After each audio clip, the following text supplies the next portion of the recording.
Job's three friends heard all about the bad things that happened to him. So Asfar came from Timon, Bildad from Shun, and Safar from Nim. They met together and went to comfort Job and show him their sympathy. Job 2nd, verse 11.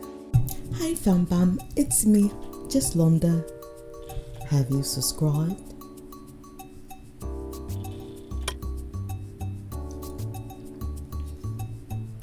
Have you joined the fam?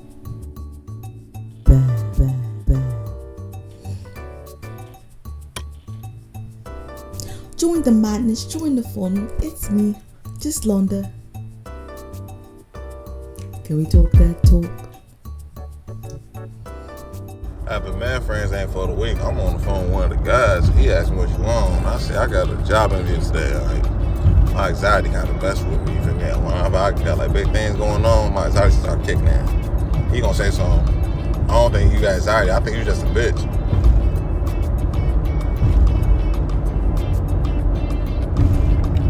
Good talk, brother.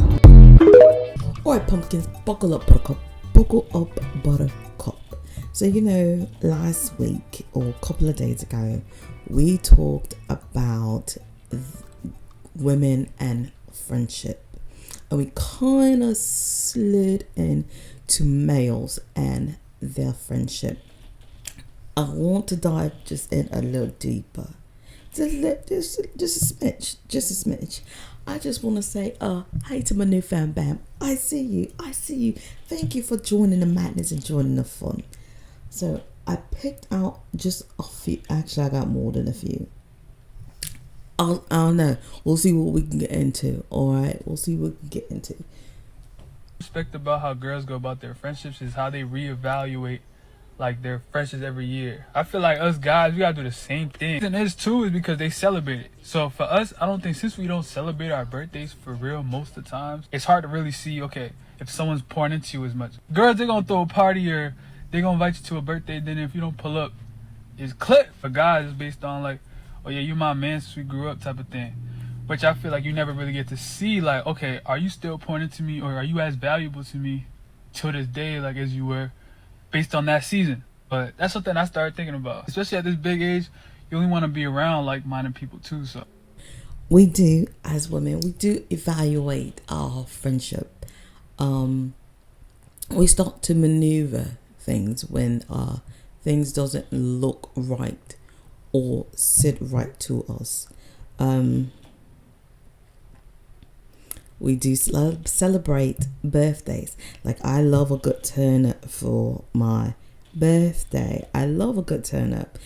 Typically, what I used to do is make it as a girls' trip for my birthday. Like, me and a couple of friends would go away for a weekend. But now, since I don't really have that many friends, except for my one Keisha and my best friend, or normally I'll go and spend it with my family, and I'll drag Keisha along. So Keisha will be with my cousins, and we would turn up for the weekend. So I would drag Keisha to my cousin's house for the weekend, and we would turn up for the weekend. So y'all don't celebrate, and I can see that y'all don't celebrate each other's birthday, because I'm married. I'm married for almost 2 decades. I'm gonna say 2 decades because I'm real close to it, and the math don't be mathing in my head. So I'm just gonna keep saying 2 decades until I get there. So I'm married for about 2 decades, and you know what? When I lived in England, there is this guy who for some reason, I had a connection with him. Come to find out, my husband and him have the same birthday. My husband and him have the same birthday. So his wife and I,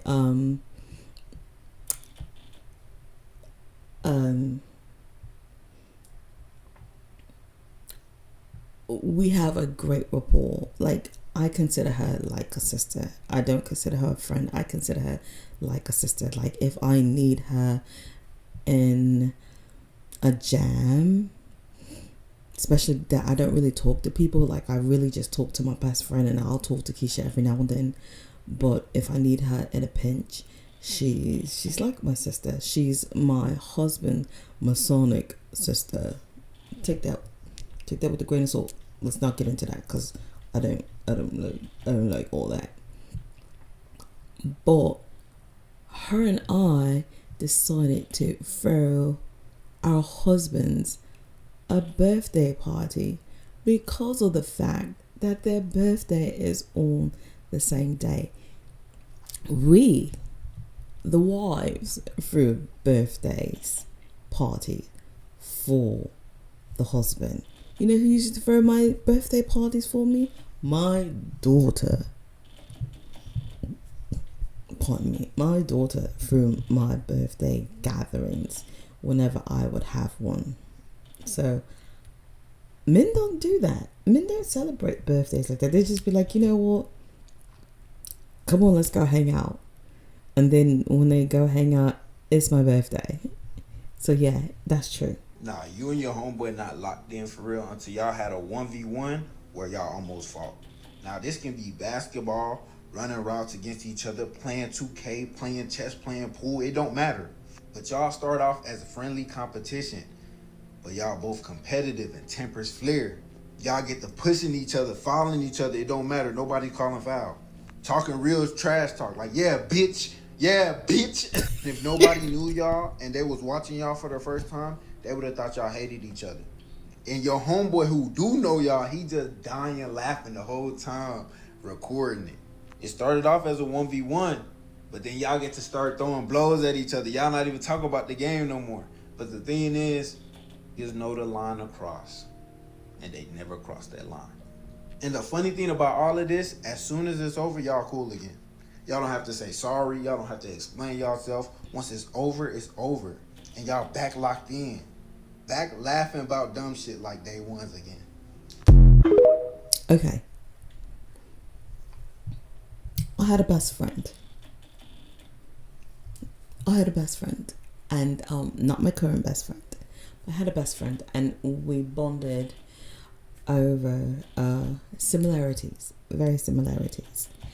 And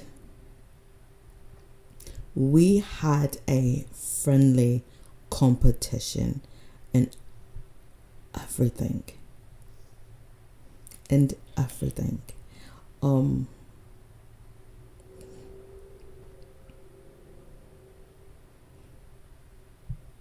From the way we dress and the way we, two-step. Like, it was just a friendly competition. Now, we also had some arguments. Now, he talked about being on a basketball court and y'all calling each other the B word and this and that. The reason why men don't apologize is because they can't. A lot of men cannot say, I'm sorry, I apologize, can you forgive me? And this is why they say they don't hold that grudge, but they hold a small poquito grudge against one another. And they always look at each other differently. When there is something that has unlocked itself, it never looks back. Men learn how to ignore, deflect, and leave it alone, and never go down that road again. They move their chess pieces differently. Their day one is not a day one anymore. but this one is. Watch. You have to watch them. Okay, I'm going to explain male friendship groups to everybody because this whole leader of the group thing makes no sense. So first you have the victim. You don't want to be the victim. It's not a nice place to be. There can be like a rotating victim, as in there's not one designated victim that just gets roasted. You can have like a handful of people who just get flamed religiously, but it's not fun. Then you have the instigator. Wait, everyone, depending on the circumstances, something always happens to someone. So, I mean, but alright. Yeah, this guy's a dickhead professionally. This guy is the victim's worst enemy. He could make you start an argument with your reflection. This guy's just on different shit. Then you have the Joker. This is just 1 to 3 guys that are just hilarious for no reason. And then the glue guy. The friendship group works without this guy. However, when he's there, the vibes are just perfect, immaculate. He's very integral. The motivator. This is the dad friend. He just wants you to be great, honestly. Then you have the whore. Everyone has a whore in their friendship group. If you don't, they're definitely there and they're hiding. They're in disguise. You have a whore in disguise in your group. That goes for females. That goes for females too. Person is there, very prevalent. And then you have him. Not every group has a him, and there can be multiple hims in a friendship group. Him is reserved when you've achieved something and have the respect of the whole group. You can't go from him to the victim. That's not possible. If you've done that before, you are moving insane. As him is something that you had to earn. To continue to be him, you have to continue to earn it. Do you get? So, victim mentality. So, someone can be a victim just by a chance, having been dealt a bad card, a chance of life, something taking a toll on them. So, anyone out of these 2, 4, 6, 7 categories could be a victim instigator.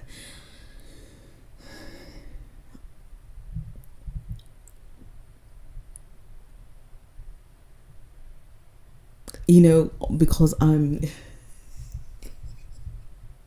reevaluating my husband's I'm gonna call them his bike buddies. And I'm like, yeah, I see who the victim is. I see who the instigator is. I can see who the joker is. Because you know what, a joke, people love to laugh. Like, I love to laugh and love to have fun. I'm not a joker because I try to crack jokes. Sometimes I flame myself when I crack jokes. I don't mean to. It's just that my head be thinking a mile a minute this way, but my mouth be thinking a mile a minute that way. And my joke, I flame myself. So the glue guy. I think I am the glue woman. I call myself a peacemaker. I also call myself a cooler. If you ever watched the original Roadhouse, I call myself the cooler. Now, I'm not the tallest one in the bunch. I am not the biggest one in a bunch. But I always call myself a cooler. Always call myself the cooler. No matter who I'm with, no matter what group I'm in, I was always calling myself the cooler. You are the bouncers, I am the cooler. All you have to do is watch my back and each other's. Take out the trash. The motivator.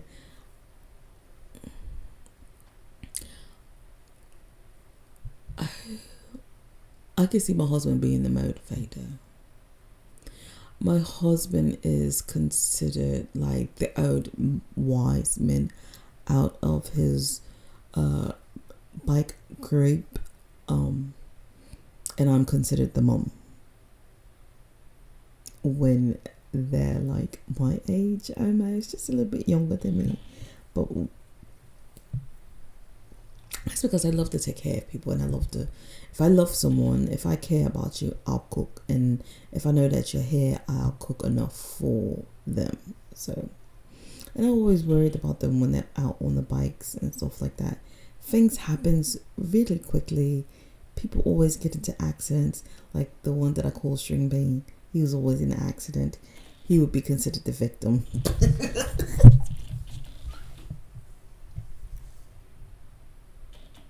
He would be considered the victim. He was always in an accident.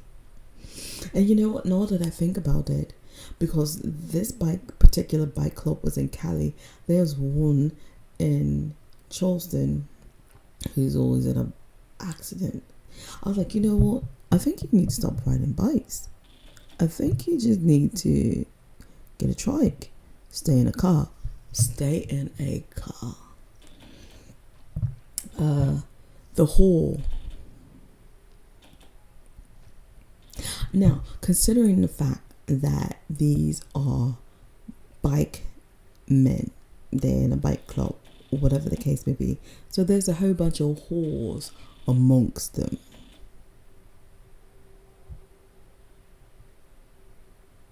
Did you hear what I said? There's a whole bunch of whores amongst them.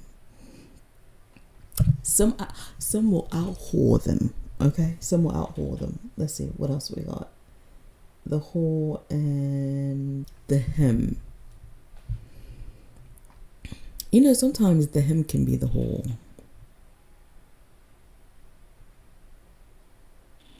The him can be the whore. That is what makes him him sometimes.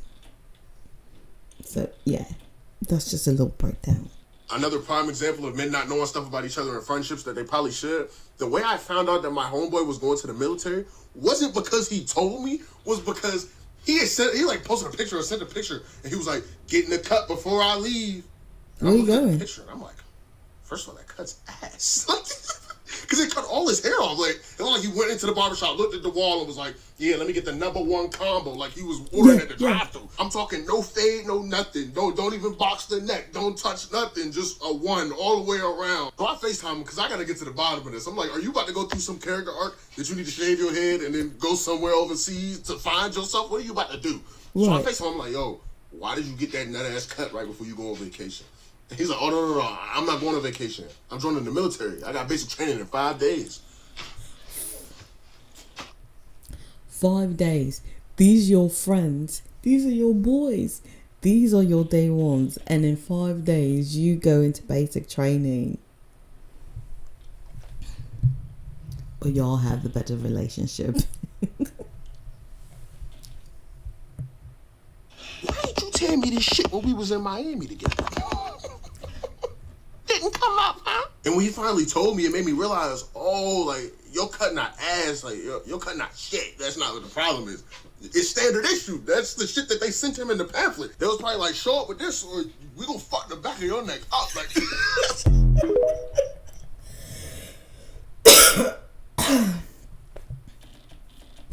That's alright. I'm starting to get really sick because I am with your children every day. So I'm getting really sick. So your day one is going into the military and you had no clue. Y'all was just in Miami and he didn't say nothing. He didn't tell you. All he did was post a pic of like getting his fresh cut before I leave. Dude, where you going? What vacation are you going to? You had to do all that for the vacation? Like, what secret service are you going into? Oh no, I'm going into basic training in 5 days.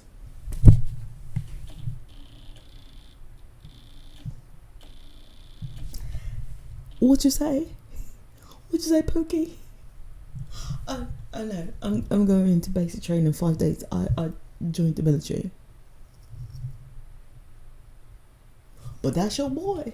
That's your boy.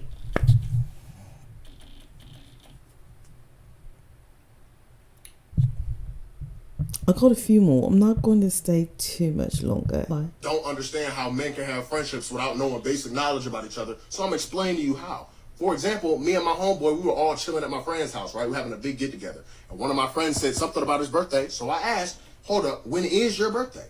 And he goes, it's tomorrow. I told him happy birthday and he said thank you. Then his girlfriend looks at me and she goes, wait, hold up. How are you his best friend and you don't know when his birthday is? Y'all have known each other for so long. How do you not know when his birthday is?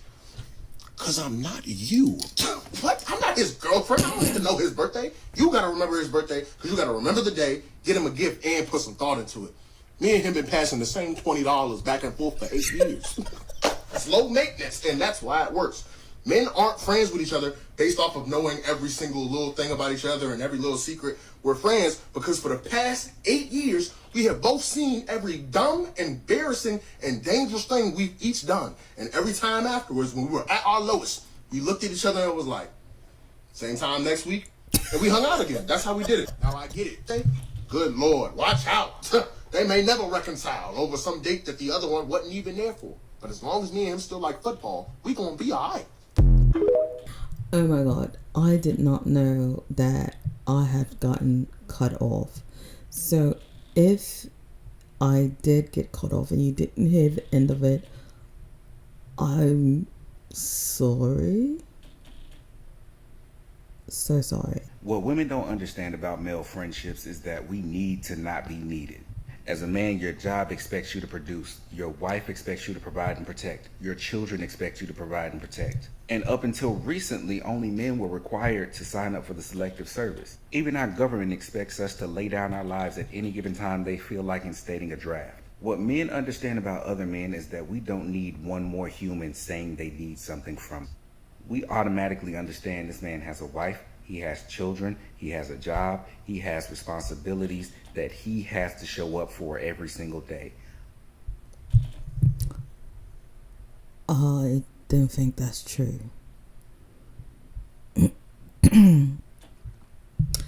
I think that's not true.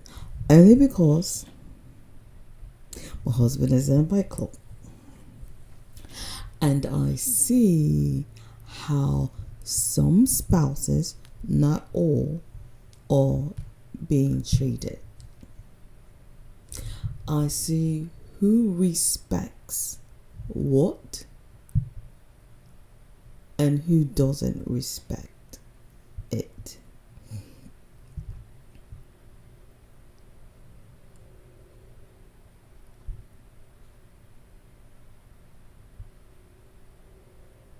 I'm gonna leave it at that. I don't need to ask him for shit.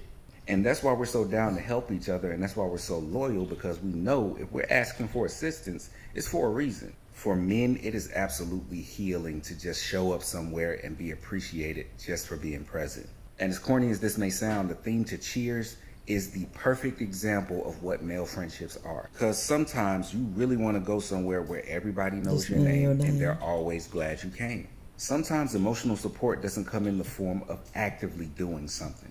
I'm not attempting to escape reality by finding rest, because now you're telling me that rest isn't a real thing for me. Like and follow for part 2, because I haven't quite gotten my thoughts together, but I really want to address what men are seeking rest from.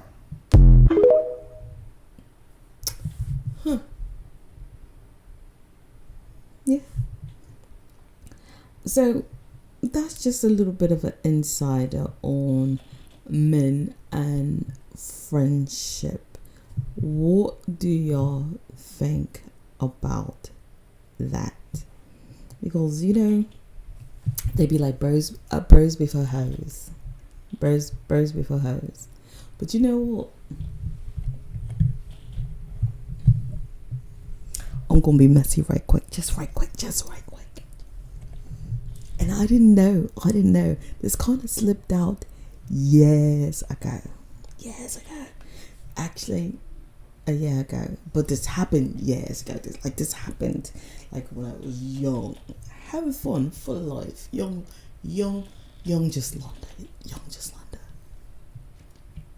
So before I became this, I've always been a woman of God. However, before I started walking in my purpose, being a wife, things like that,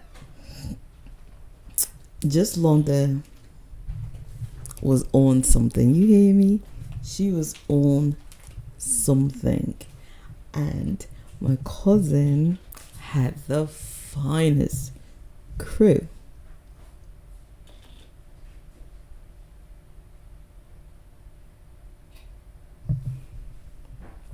Now I'm just gonna say it like that. Now I didn't run through them all,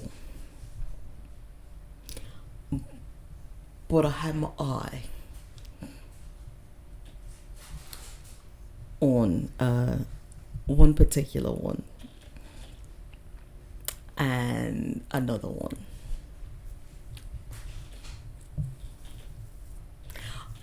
Come to find out that they fell out behind me. Bros before hoes. No, I'm not trying to say that I was a hoe. However, I'm saying men are just as emotional as we are women. Don't let those guys fool you. They are emotional creatures. Fantana. Ron, are you okay? The man put it back, sir. Calm down. As I stare. As I stare upon your angelic face. And if they do not have a woman, you know what they do? They stay home. They stay home. They stay home and they cry.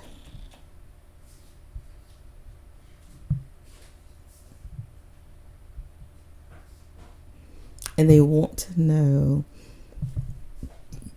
Their boys would be like, oh, why is Cody not here? Where's JJ? Oh, you know, he said he didn't want to go out. Go knock on their door. They're out playing what's the name of the song? Whitney Houston, Why Does It Hurt So Bad?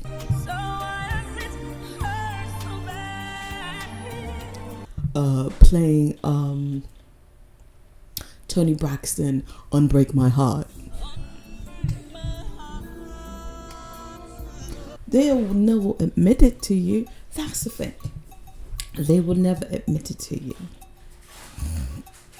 Because they are very good at disguising their feelings, things like that, because that is the way they are built and wired. They watched G.I. Joe, for Christ's sake, growing up. Did you see the G.I. Joe crying? Or did you see the princesses crying? Which one? There's nothing left to believe in. Nothing.